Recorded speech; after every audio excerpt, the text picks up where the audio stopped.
we were talking about the demand analysis, and in this demand analysis, we actually were discussing the behavior of the demand, and we discussed that how different kind of consumers change their quantity demand when the price changes. We also looked at the different determinants of quantity demand, and we saw that how income, taste, fashion, and weather actually determine the quantity demand of individuals.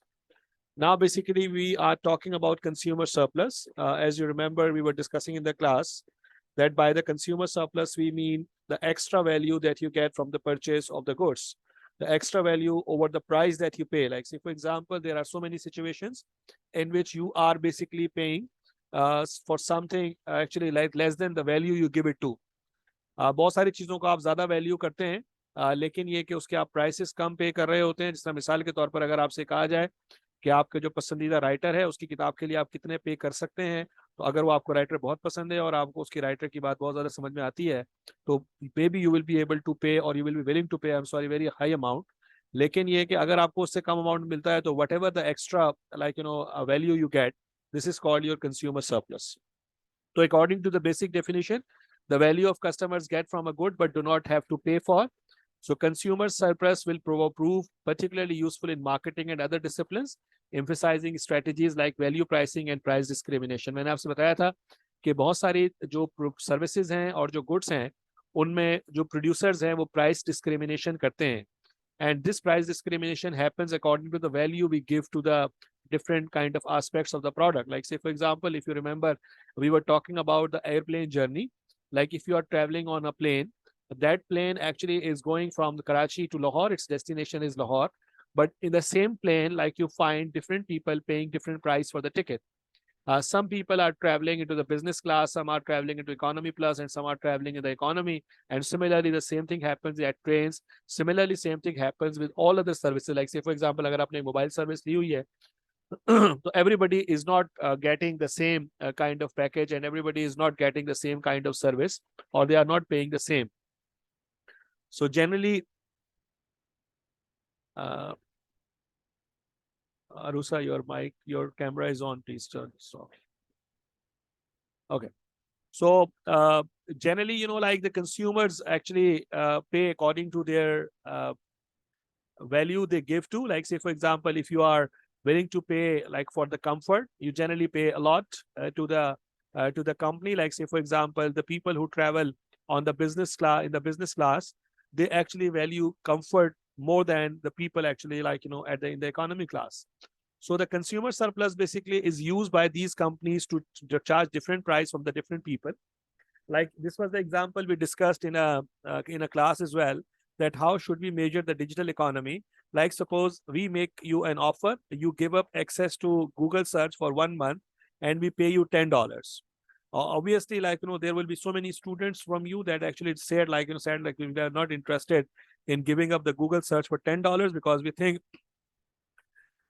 that the value we get from the Google search actually is more than $10. Like, say, for example, the same question is asked with, say, for example, $100, $1,000. So that is what basically will determine that how much value you give to the service that you are getting from Google. आप Google use कर रहे हैं, कितनी service की आपको जो है वो उसकी value है. That value you can determine by actually asking a person to give up that search. If they actually for certain amount, if a person does not accept that amount for actually giving up the search, it would mean that he gives value to that search more than what actually you are actually offering to him or her. But that is what happens. But what actually you get this Google search for, you get that Google search for zero price. So whatever extra value you are getting is your consumer surplus.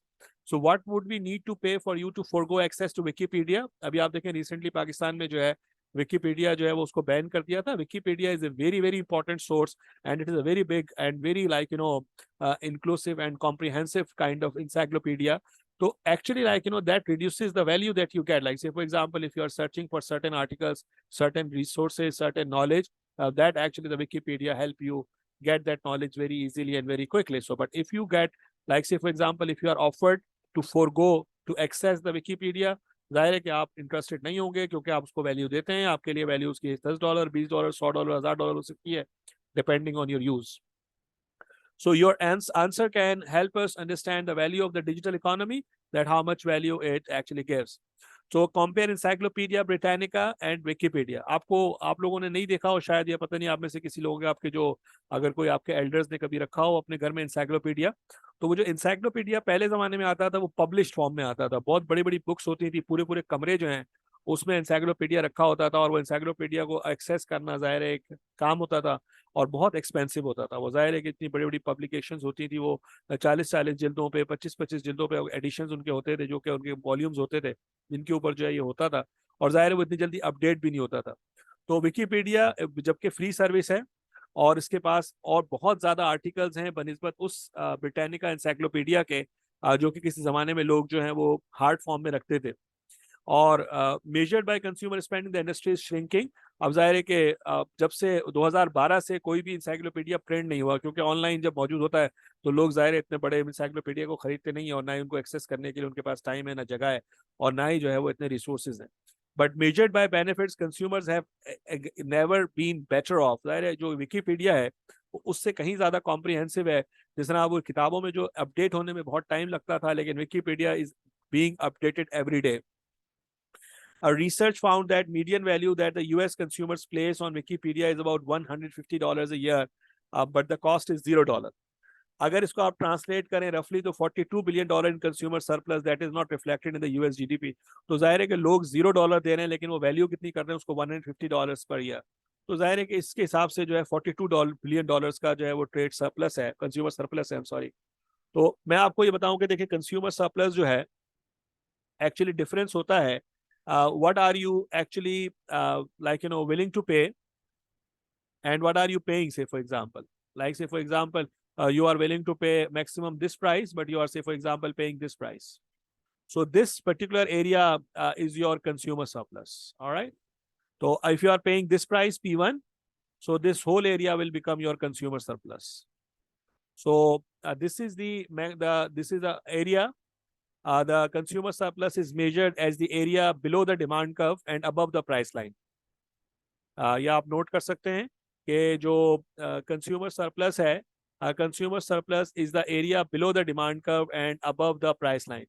Any area above the price line and below the demand curve is called the consumer surplus.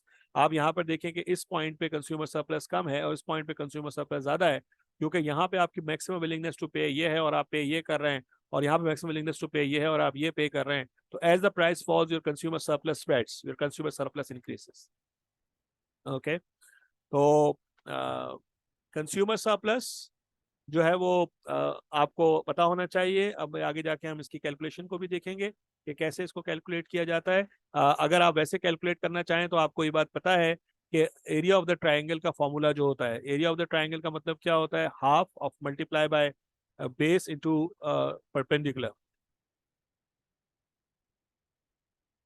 Ji definition में आपसे बोल रहा था कि consumer surplus की, the area below the demand curve and above the price line is the area that represents consumer surplus.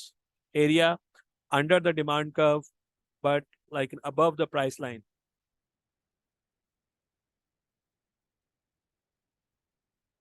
Price line से ऊपर जितना भी एरिया होता है वो आपको कंज्यूमर सरप्लस को शो करता है। और अगर आप जो है वो इस एरिया को फाइंड आउट करने की कोशिश करें तो आप सर्च कर सकते हैं एरिया ऑफ ट्राइंगल का फॉर्मूला। और एरिया ऑफ ट्राइंगल का फॉर्मूला होता है 1/2 multiply by base into perpendicular. यानी अगर आप इसके बेस को, ये जो पूरा बेस है, इसको आप परपेंडिकुलर से मल्टीप्लाई करें और इसका आधा कर दें तो that will be the area under the curve.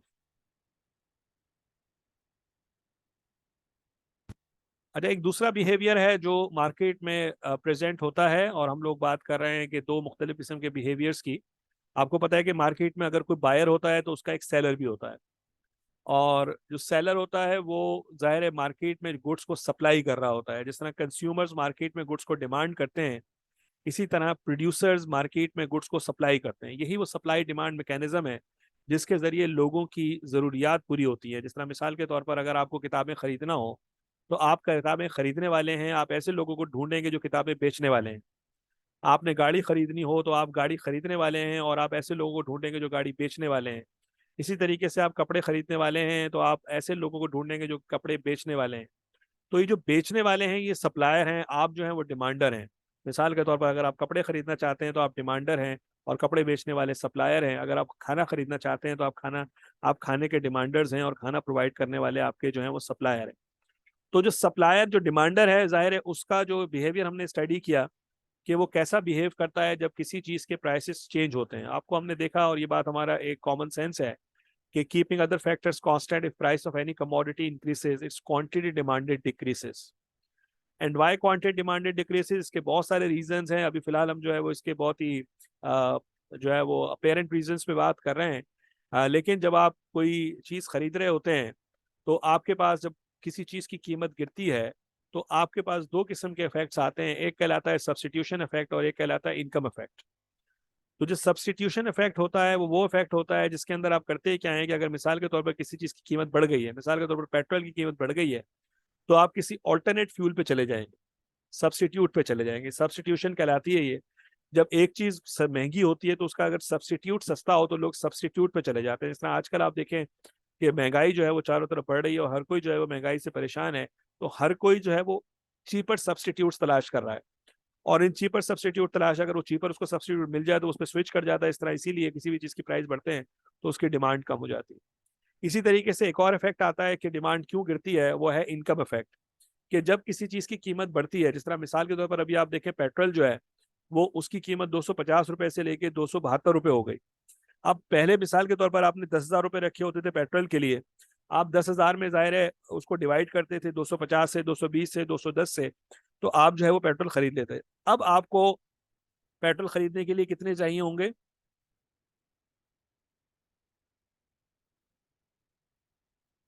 अब आपको जाहिर है कि उससे ज्यादा पैसे चाहिए होंगे। जितने पैसे आपने बजट एलोकेट किया हुआ है, जितना बजट आपका एलोकेटेड है, उस बजट के एलोकेशन के अंदर आप जो है वो बेसिकली आप उतना ज्यादा जो है पेट्रोल नहीं खरीद सकते जितना पहले खरीद सकते। तो इसलिए जाहिर है पेट्रोल की प्राइस बढ़ने से आपकी कुव्वत खरीद कम हो जाती है। तो आप जो है वो, अब इसी तरीके से हम जो बिहेवियर पढ़ रहे हैं वो पढ़ रहे हैं प्रोड्यूसर्स का। और जो प्रोड्यूसर्स का जो बिहेवियर है that is called supply behaviour. Supply behaviour जो है वो जनरेट करता है सप्लाई कर्व को। जिस तरह डिमांड बिहेवियर जो जनरेट करता है डिमांड कर्व को, बिल्कुल इसी तरीके से सप्लाई बिहेवियर डिटरमिन करता है सप्लाई कर्व को।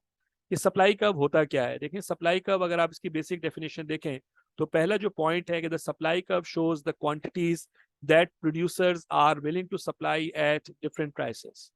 डिमांड कर्व अगर आपको याद हो तो हमने कहा था कि डिमांड कर्व एक ऐसा कर्व होता है जो कि उन तमाम क्वांटिटीज को रिप्रेजेंट करता है या प्रेजेंट करता है जो कि मुख्तलिफ क्वांटिटीज प्रोड्यूस कंज्यूमर्स खरीदने के लिए तैयार हो मुख्तलिफ प्राइसेस पे। इसी तरीके से सप्लाई कर्व वो तमाम क्वांटिटीज शो करता है जो कि प्रोड्यूसर्स विलिंग हो खरीदने के लिए डिफरेंट प्राइसेस पे। जहाँ मिसाल के तौर पर मैं हूँ एक प्रोड्यूसर, मैं ये चाहता हूँ कि अगर मैं 10 किलो क्वांटिटी बेचूंगा अगर प्राइस जो है वो 10 रुपए होगी, मैं 20 किलो क्वांटिटी बेचूंगा अगर प्राइस 15 रुपए होगी, मैं 30 किलो क्वांटिटी बेचूंगा अगर प्राइस 20 रुपए हो जाए, तो जितना ज्यादा प्राइस बढ़ता रहेगा मैं अपनी क्वांटिटी मार्केट में सप्लाई के लिए बढ़ाता रहूंगा। ये एक सप्लाई बिहेवियर है। और इस सप्लाई बिहेवियर को जो कर्व रिप्रेजेंट करता है उसको हम बोलते हैं सप्लाई कर्व। और यही जो सप्लाई कर्व है ये एक्चुअली रिजल्ट होता है लॉ ऑफ सप्लाई का। ये जो the law of supply is the micro economic law that states that all other factors being equal, ceteris paribus condition जो है वो यहाँ पे भी फॉलो होगी। सेट्रस पेरिबस कंडीशन में as the price of a good और सर्विस इंक्रीसेस, जब भी किसी चीज के प्राइस इंक्रीज होते हैं, द क्वांटिटी ऑफ गुड्स और services that supplier offer will increase and vice versa. अगर प्राइस इंक्रीज होंगे तो लोग ज्यादा सप्लाई करेंगे। आप देखें बकरीद में बहुत सारे लोग जो हैं वो बहुत सारी जगहों से जानवर लेकर आते हैं और बेचने की कोशिश करते हैं मार्केटों में। इसी तरीके से ईद के ज़माने में बहुत सारे लोग चूड़ियाँ खरीद के लेकर आते हैं, कपड़े खरीद के लाते हैं, मुख्तलिफ चीज़ें जो लोग खरीद रहे होते हैं उनको खरीद कर लेकर आते हैं, फ्रूट खरीद के लेके आते हैं बहुत सारी जगहों पे। क्योंकि उन तमाम सीजन में उन चीज़ों के प्राइस बढ़ रहे होते हैं, तो और वो लोग भी बेचना शुरू कर देते हैं उन चीज़ों को जो लोग आमतौर पर कुछ और बेच रहे होते हैं। तो इसीलिए बेसिकली जाहिर है कि सप्लाई का जो रिलेशनशिप है वो प्राइस के साथ वो पॉजिटिव है। जब भी किसी चीज़ की कीमत बढ़ती है, आप देखें अभी रमज़ान आ रहे हैं इंशाल्लाह, और रमज़ान के अंदर जो है बहुत सारे लोग जो कुछ और बेचते थे, कोई कुल्फी बेचता था, कोई चने बेचता था, कोई और बेचता था, वो सपोज फ्रूट बेचना शुरू कर देते हैं। फ्रूट क्यों बेचते हैं? क्योंकि फ्रूट की प्राइस बढ़ रहे होते हैं तो उससे उनको फायदा होता है, ज़ाहिर सप्लाई करते हैं मार्केट, उनको पता है कि इस वक्त डिमांड है और प्राइस इसके बढ़ेंगे तो सप्लाई जो है वो ज़्यादा करते हैं ताकि उस डिमांड से वो फायदा उठा सकें और प्राइस से फायदा उठा सकें। So the law of supply says that as the price of an item goes up, जैसे किसी चीज के प्राइस ऊपर जाते हैं, suppliers will attempt to maximise their profits by increasing the number of items for cell.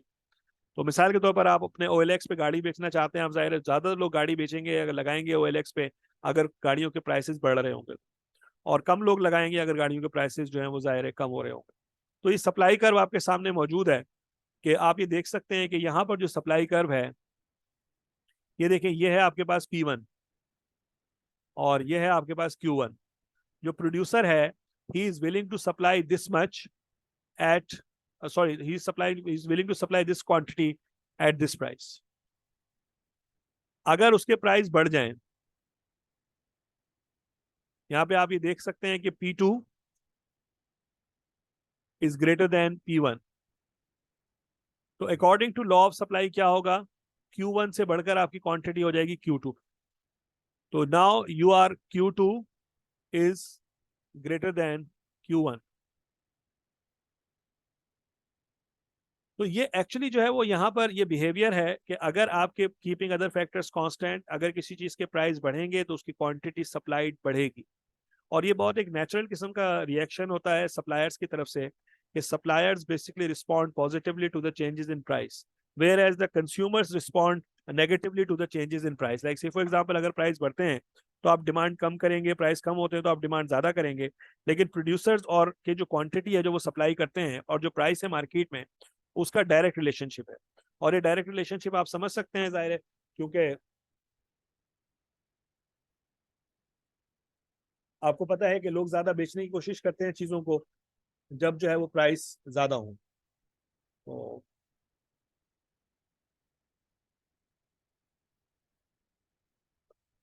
if anybody has got the question, please raise hand. I will try to get your question.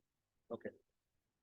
तो यहाँ पर आपके पास जो है वो अगर आप यहाँ पे देखें डिटर्मिनेंट्स ऑफ सप्लाई, जब हम कहते हैं किसी चीज के डिटर्मिनेंट्स, तो डिटर्मिनेंट्स का मतलब ये होता है कि वो किन किन फैक्टर्स पे डिपेंड करती है सप्लाई। अभी सबसे पहले जो चीज हमने देखी वो ये देखी कि सबसे ज्यादा जो क्वांटिटी सप्लाई डिपेंड करती है वो डिपेंड करती है प्राइस पे। अगर आपका जो प्राइस है वो मिसाल के तौर पर ज्यादा होता है तो क्वांटिटी सप्लाइड ज्यादा होती है, और प्राइस कम हो तो क्वांटिटी सप्लाइड कम होती है। जाहिर, ज्यादातर लोग बकरा ईद में जानवर बेचते हैं, ज्यादातर लोग बकरा ईद के जमाने में फ्रूट्स बेचते हैं, और जो है रमजान के जमाने में फ्रूट बेचते हैं, ईद के जमाने में कपड़े और मुख्तलिफ चीजें बेचते हैं। ये सारी की सारी चीजें जो है वो हम लोग बेचते हैं। और ये बेचते क्यों है, क्योंकि उस वक्त उनकी कीमतें बढ़ने के चांसेस ज्यादा होते हैं, और उनकी कीमत बढ़ने की वजह से जाहिर है कि आपका जो है वो,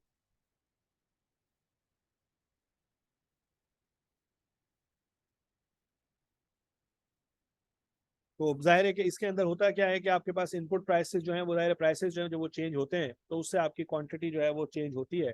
अब इसके अलावा जो डिटर्मिनेंट्स हैं उनमें है इनपुट प्राइसेस। इनपुट प्राइसेस का मतलब क्या होता है, उन तमाम चीजों के प्राइसेस जिनके जरिए वो चीजें बन रही होती है, इनको हम बोलते हैं फैक्टर्स ऑफ प्रोडक्शन। ये असल में होती है cost of production. Cost of production का मतलब क्या होता है कि आप मिसाल के तौर पर एक शख्स जो कोई चीज बना रहा है, उसके जो रॉ मटेरियल है, उसके जो मशीन्स हैं, उसकी जो चीजें हैं, उसकी क्या कॉस्ट है। उसकी कॉस्ट अगर मिसाल के तौर पर अगर उसकी कॉस्ट जो है वो बढ़ रही है तो क्या होगा, देखें, अगर मिसाल के तौर पर आप जो चीज प्रोड्यूस कर रहे हैं अगर उसकी कॉस्ट बढ़ेगी तो आपका प्रॉफिट मार्जिन कम होगा। मिसाल के तौर पर अगर एक चीज आप बना रहे हैं जिसके प्राइस चेंज नहीं हो रहे हैं लेकिन कॉस्ट ऑफ प्रोडक्शन चेंज हो रही है, तो आपका प्रॉफिट मार्जिन कम होगा। तो इसका मतलब ये होता है कि जब किसी चीज के इनपुट के प्राइसेस बढ़ते हैं तो क्वांटिटी सप्लाइड उसको नेगेटिवली रिस्पॉन्ड करती है। मिसाल के तौर पर अगर आपकी कॉस्ट ऑफ प्रोडक्शन बढ़ेगी और प्राइस नहीं बढ़ेंगे तो आपका प्रॉफिट मार्जिन कम होगा, तो आप सप्लाई कम करेंगे। और इसी तरीके से अगर आपके कॉस्ट ऑफ प्रोडक्शन कम होगी और प्राइस सेम रहेंगे तो आपका प्रॉफिट मार्जिन बढ़ेगा, तो आप प्रोडक्शन ज्यादा करेंगे। इसका मतलब है कि आपकी जो सप्लाई है वो ना सिर्फ ये कि उस चीज की प्राइस पे डिपेंड करती है, बल्कि उन इनपुट्स की प्राइसेस पे भी डिपेंड करती है जिन इनपुट्स को इस्तेमाल करके आप आउटपुट जनरेट कर रहे हैं। इसके अलावा जो दूसरा जो डिटर्मिनेंट है वो है टेक्नोलॉजी है। टेक्नोलॉजी बहुत इंपॉर्टेंट रोल प्ले करती है। आपको पता है कि टेक्नोलॉजी के जरिए आपको ये, आप बहुत सारे जो दुनिया में जो चीजें प्रोड्यूस हो रही हैं, इसमें चाइना है, China actually is producing at a very very large scale. और ये लार्ज स्केल पे प्रोडक्शन उनकी जो है वो इसलिए आसान है क्योंकि दे आर यूजिंग टेक्नोलॉजी। तो जब टेक्नोलॉजी होती है तो टेक्नोलॉजी से आपकी जो प्रोडक्शन है उसमें आपका कई गुना इजाफा हो जाता है। यानी इसका मतलब ये होता है कि जब आपकी टेक्नोलॉजी इंप्रूव करती है तो आपकी प्रोडक्शन बढ़ती है। और जब प्रोडक्शन बढ़ती है तो सप्लाई बढ़ती है। इस तरीके से अगर टेक्नोलॉजी कम होगी तो प्रोडक्शन कम होगी, और प्रोडक्शन कम होगी तो सप्लाई जो है वो कम होगी। इसके अलावा जो एक और डिटर्मिनेंट है वो है नंबर ऑफ फर्म्स। कितनी फर्म्स मार्केट में प्रोडक्शन कर रही हैं। अगर वो फर्म्स की प्रोडक्शन की तादाद ज्यादा होगी तो सप्लाई ज्यादा होगी, और तादाद कम होगी तो सप्लाई कम होगी। इसके अलावा सब्सटीट्यूट्स इन प्रोडक्शन, कितने ज्यादा सब्सटीट्यूट्स अवेलेबल हैं। जाहिर है अगर सब्सटीट्यूट्स अवेलेबल होंगे तो सप्लाई कम होगी, और सब्सटीट्यूट्स अवेलेबल नहीं होंगे तो सप्लाई जो है वो ज्यादा होगी। इसी तरीके से टैक्सेस है। आपको पता है कि जो प्रोडक्शन पे इस वक्त आप देखें गवर्नमेंट टैक्सेस लगा रही है। अगर गवर्नमेंट टैक्स ज्यादा लगाएगी तो आपकी कॉस्ट बढ़ेगी और आपको ज्यादा नुकसान होगा, और नुकसान की वजह से आप प्रोडक्शन को कम करेंगे। लेकिन अगर टैक्स को कम किया जाएगा तो प्रोडक्शन आप बढ़ा सकते हैं। इसी तरीके से प्रोड्यूसर की एक्सपेक्टेशंस हैं। आप एज ए प्रोड्यूसर क्या एक्सपेक्ट कर रहे हैं कि मार्केट में क्या होने वाला है। मिसाल के तौर पर अगर आप ये समझते हैं कि मार्केट में लोग अपनी डिमांड बढ़ाने वाले हैं तो आप सप्लाई बढ़ा देंगे, और अगर आप समझते हैं कि मार्केट में लोग डिमांड कम करने वाले हैं तो आप सप्लाई को अपनी कम करेंगे, डिपेंडिंग ऑन कि आप दुनिया मार्केट में क्या मार्केट को कैसे देख रहे हैं। ये एक फंक्शनल इक्वेशन है। यहाँ पर जो इसमें लेफ्ट हैंड साइड पर हमारे पास है जो चीज है वो है आपके पास QSX। इसमें जो S है वो क्या है आपका सप्लाइड, X जो है वो क्वांटिटी, जो X है जो कमोडिटीज की हम बात कर रहे हैं, और Q जो है वो है क्वांटिटी। तो quantity of SX is the quantity supplied of good X। और जब ये X गुड की बात कर रहे हैं तो इसका एक गुड जो होंगे PX, तो ये इसके अपने प्राइस होंगे, प्राइस ऑफ X। जाहिर है कि ये इसका पॉजिटिव फंक्शन है। अगर किसी चीज के प्राइस ऑफ X बढ़ते हैं तो क्वांटिटी सप्लाइड ऑफ X बढ़ेगी, और प्राइस ऑफ X कम होंगे तो क्वांटिटी सप्लाइड ऑफ X कम होगी। इसी तरीके से प्राइस ऑफ रिलेटेड गुड्स, ये आपके पास जो है वो जाहिर है पॉजिटिव भी हो सकता है और नेगेटिव भी हो सकता है। जो रिलेटेड गुड्स हैं अगर वो सब्सटीट्यूट्स हैं तो डिफरेंट बिहेवियर होगा, और अगर कॉम्प्लीमेंट्स हैं तो डिफरेंट बिहेवियर होगा। W जो है वो है प्राइस ऑफ इनपुट, से फॉर एग्जांपल वेजेस।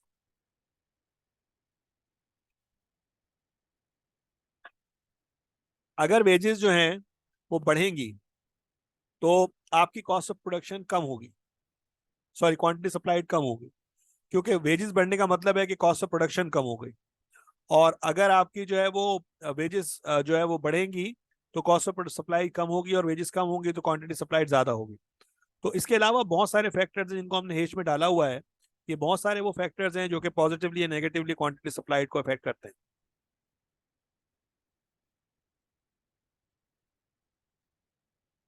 अच्छा, जिस तरह आप लोगों ने कंज्यूमर सरप्लस पढ़ा है, कंज्यूमर सरप्लस वो एक्स्ट्रा वैल्यू होती है जो कंज्यूमर्स हासिल करते हैं जब वो कोई चीज़ खरीदते हैं। यानी हम बहुत सारी चीज़ों को वैल्यू ज़्यादा देते हैं लेकिन उनके लिए प्राइस हम कम पे करते हैं। जिस तरह हमने डिजिटल इकोनॉमी की बात किया, विकीपीडिया को, गूगल को, फेसबुक को, व्हाट्सएप को बहुत वैल्यू कर रहे होते हैं, लेकिन ये कि आप उनके प्राइस नहीं पे कर रहे होते, तो जो एक्स्ट्रा प्राइस, आप एक्स्ट्रा वैल्यू जो मिल रही होती है, that is called the consumer surplus. जिस तरह से कंज्यूमर सरप्लस होता है बिल्कुल उसी तरीके से प्रोड्यूसर सरप्लस भी होता है। प्रोड्यूसर सरप्लस का मतलब क्या होता है कि जाहिर है आपके जो प्रोड्यूसर्स हैं,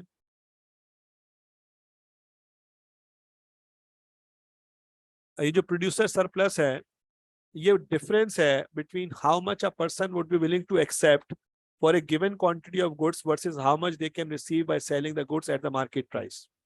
देखिए, जब आप मार्केट में कोई चीज बेचने के लिए जाते हैं तो हमेशा आपके जहन में एक मिनिमम प्राइस होता है। जब आप मार्केट में कोई चीज बेचने के लिए जाते हैं, मिसाल के तौर पर आप अपनी गाड़ी बेचना चाहते हैं, आपके जहन में एक मिनिमम प्राइस होगा कि अगर इस प्राइस को, अगर ये गाड़ी के लिए ये कीमत आपको मिल जाती है तो आप अपनी गाड़ी बेच देंगे। तो अगर मिसाल के तौर पर आप एक गाड़ी बेचना चाहते हैं और उसमें आपकी जो मिनिमम वैल्यू जो आपके जहन में है वो है 10 लाख रुपए, आपके जहन में है कि अगर आपको 10 लाख भी मिला तो आप उसको बेच देंगे। तो लेकिन अगर आप मार्केट में उसको लेके जाते हैं और मार्केट में आपको 10 लाख से ज्यादा पैसे मिल जाते हैं उसके लिए, तो ये कहलाता है प्रोड्यूसर सरप्लस। जिस तरह हम बात करते थे कंज्यूमर सरप्लस की, कि कंज्यूमर सरप्लस डिफरेंस है उस वैल्यू का जो कि लोग हासिल करते हैं और उस प्राइस का जो कि वो उसके लिए पे करते हैं। बिल्कुल इसी तरीके से गाड़ी के जो प्रोड्यूसर सरप्लस है वो वैल्यू है जो कि प्रोड्यूसर्स हासिल करते हैं, एक्स्ट्रा हासिल करते हैं, जो मिनिमम प्राइस जिस पे वो विलिंग होते हैं बेचने के लिए। मिसाल के तौर पर मैं अपनी जो है वो एक कंप्यूटर है वो बेचने के लिए तैयार हूँ कि 30,000 रुपये मिनिमम बेच दूंगा, लेकिन मैं कोशिश करूंगा उससे ज्यादा में बिके। जितना ज्यादा मैं उससे हासिल कर सकूंगा मार्केट से, वो मेरा प्रोड्यूसर सरप्लस होगा। तो जिस तरह आपने देखा था कि हमने डिस्कस किया था कि जो प्रोड्यूसर्स हैं वो कोशिश करते हैं इस बात को जज करने के लिए कि कंज्यूमर सरप्लस कितना है। वो ये बात देखने की कोशिश करते हैं कि कोई शख्स कंज्यूमर, कोई कौन सा कंज्यूमर जो है वो किस चीज को कितनी वैल्यू करता है। बिल्कुल इसी तरीके से जो कंज्यूमर्स हैं वो जज करने की कोशिश करते हैं प्रोड्यूसर सरप्लस को, और वो ये देखते हैं कि कोई प्रोड्यूसर कितना मिनिमम प्राइस पे देने के लिए तैयार है। जिस तरह जब आप कोई चीज खरीदने के लिए जाते हैं तो अक्सर औकात आप कोशिश करते हैं कि आप मिनिमम प्राइस बताएं, और फिर आप रिएक्शन देखते हैं कि क्या वो उस पर बेचना चाहता है या नहीं बेचना चाहता। तो the difference or surplus amount is the benefit the producer receives from selling the goods in the market. A producer surplus is generated by market prices in excess of the lowest price producers would otherwise be willing to accept for their goods. तो जाहिर है कि आप एक मखसूस price है जो कि आप विलिंग होते हैं देने के लिए, लेकिन उससे ज्यादा जितने भी आपको मिल जाए वो आपका प्रोड्यूसर सरप्लस है। अभी आपको याद होगा मैंने आपसे ही कही थी बात कि जो कंज्यूमर सरप्लस है उसको जब हम मेजर करते हैं तो कंज्यूमर सरप्लस वो एरिया होता है जो एरिया डिमांड कर्व से नीचे हो और प्राइस लाइन से ऊपर हो। बिल्कुल इसी तरीके की डेफिनेशन अगर आप सब प्रोड्यूसर सरप्लस के लिए रखें तो producer surplus is the area between the price and the supply curve. Any area above the supply curve and below the price line is called producer surplus. इस बात को भी लिख लें आप लोग कि the area above the supply curve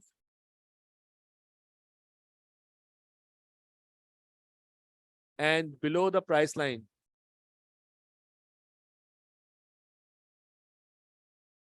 is called producer surplus. अगर आप ये देखें जो ग्रीन एरिया आपको नजर आ रहा है आपकी स्क्रीन पे, ये ग्रीन एरिया जो है वो प्रोड्यूसर सरप्लस को शो कर रहा है। ये वो तमाम एरिया है जो प्रोड्यूसर सॉरी सप्लाई कर्व से ऊपर है और प्राइस लाइन से नीचे है। इस एरिया को मेजर करने के लिए आपको वही दोबारा ट्रायंगल का फॉर्मूला यूज करना पड़ेगा, और वो ट्रायंगल का फॉर्मूला है 1/2 multiply by base multiply by height. अगर आप बेस और हाइट को मल्टीप्लाई करके उनका आधा कर दें तो आपको जो है वो इस एरिया मिल जाएगा। ये बेस आप मालूम कर सकते हैं यहाँ से 0 से लेकर उसकी स्टार तक, और उस वैल्यू से लेकर जाहिर है आगे पी स्टार तक आप अगर उसको मल्टीप्लाई करें तो ये बेस और आपको वो चीजें मिल जाएंगी।